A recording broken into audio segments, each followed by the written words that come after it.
Gần chúng. Gần thôi. Gần được, gần được. Gần chúng. Toát xa rồi này cơ. Đó chưa? Có cây mà cái toát cái hả? Tôi tay đó đấy à? Cho to. Nè. Tôi bao nhiêu à? Làm đây đây bạn. Đấy.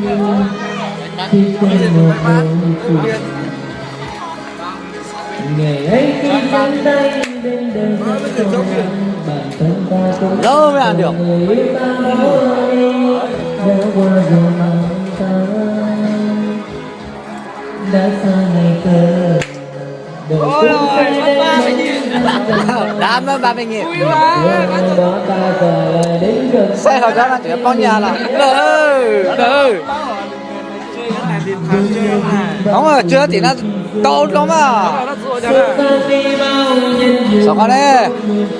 vui vui cô đừng vẫn tin trên đường đời giờ đây vinh quang Nó là phi tôi cho con này. Sử biết sử giá. Bao nhiêu chị? 30.000 cái này. Bảy tiêu à? xin đừng nhanh nữa xa vắng dòng tình khi em quay về đây Sao thế hả? đâu sao anh về làm gì thì tôi em đi đời nơi nổi vâng tâm cho đời tôi đi bên tôi đang say gần khung mơ Sai ơi. Một ơi. về đây tôi đâu sao anh về thì tôi em đi đời nơi nổi vâng tâm cho đời tôi đi bên tôi đang say hạnh phúc mơ